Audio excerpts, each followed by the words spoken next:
Loss of zest in civilized society is very largely due to the restrictions upon liberty which are essential to our way of life.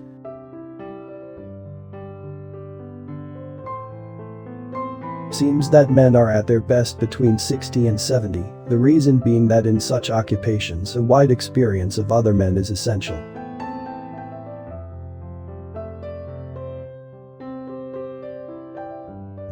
No man can be a good teacher unless he has feelings of warm affection toward his pupils and a genuine desire to impart to them what he believes to be of value.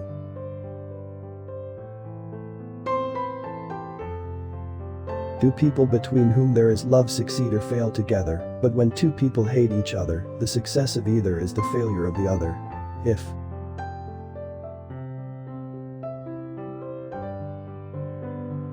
the goods of the mind are at least as important as the goods of the body. I would never die for my beliefs because I might be wrong.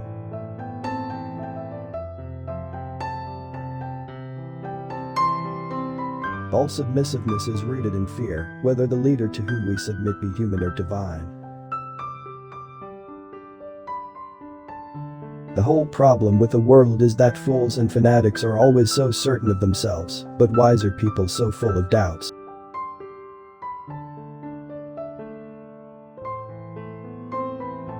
People seem good while they are oppressed, but they only wish to become oppressors in their turn. Life is nothing but a competition to be the criminal rather than the victim.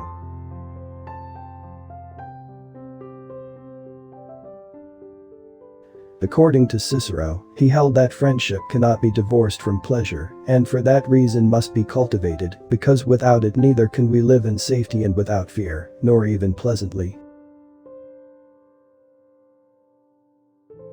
Most people learn nothing from experience except confirmation of their own prejudices.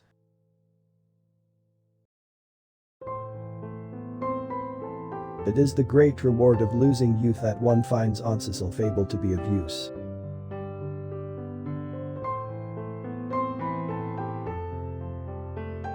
What is the use of making everybody rich if the rich themselves are miserable?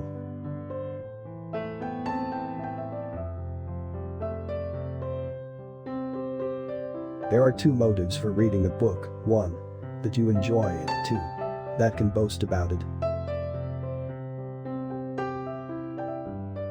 Why do people read? The answer, as regards the great majority, is they don't.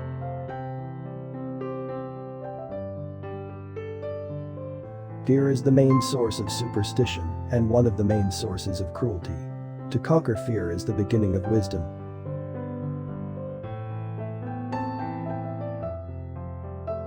Wealth can often purchase not only the semblance of love but its reality.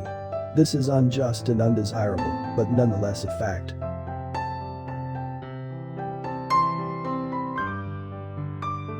Knowledge, as opposed to fantasies of wish fulfillment, is difficult to come by.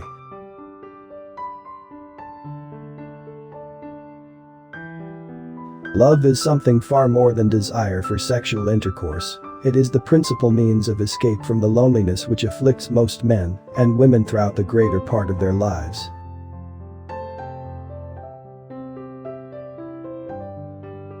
I think I shall have to avoid growing intimate with people I don't respect or trying to help them. It seems to be a job for which I am not fitted.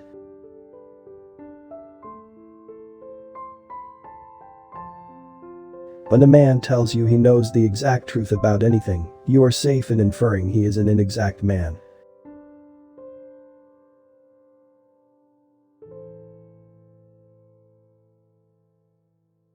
Their self must die, there the eagerness, the greed of untamed desire must be slain, for only so can the soul be freed from the empire of fate.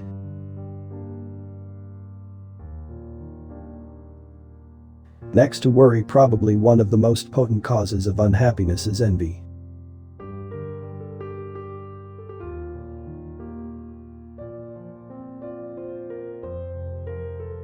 It is hard to fight with one's heart's desire. Whatever it wishes to get, it purchases at the cost of soul.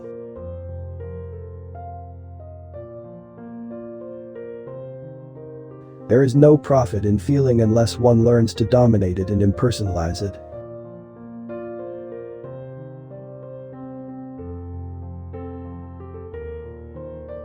In a wise community, a wise man would not seem foolish.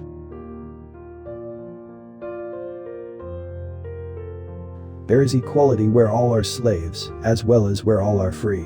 This shows that equality, by itself, is not enough to make a good society.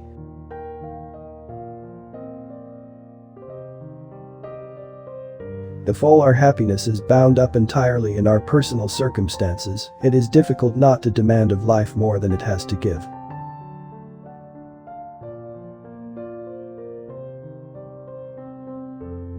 The whole conception of sin is one which I find very puzzling, doubtless owing to my sinful nature.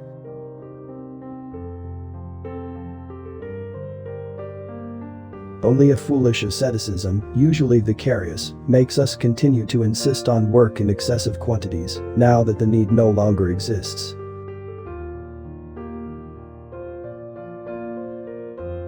All knowledge, we find, must be built up upon our instinctive beliefs, and if these are rejected, nothing is left.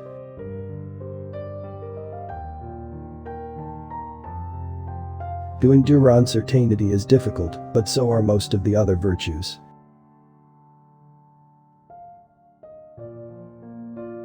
Love is wise, hatred is foolish.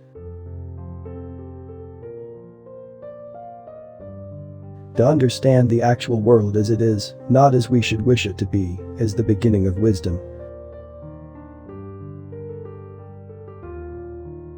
There can be no value in the whole unless there is value in the parts.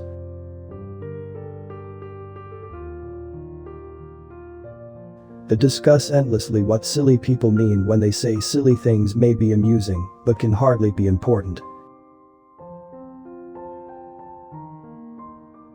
If we were all given by magic the power to read each other's thoughts, I suppose the first effect would be to dissolve all friendships. A man cannot possibly be at peace with others until he has learned to be at peace with himself.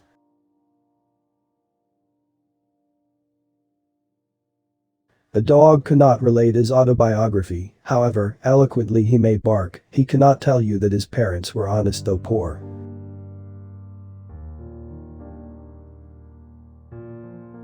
If all our happiness is bound up entirely in our personal circumstances, it is difficult not to demand of life more than it has to give. And to demand too much is the surest way of getting even less than is possible.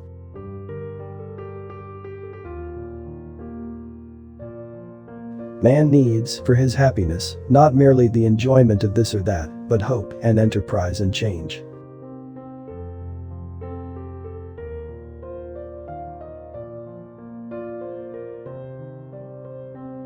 No great achievement is possible without persistent work.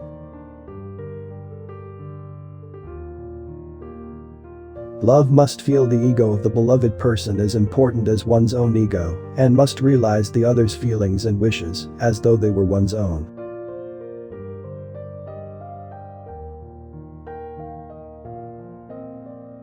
All human activity is prompted by desire.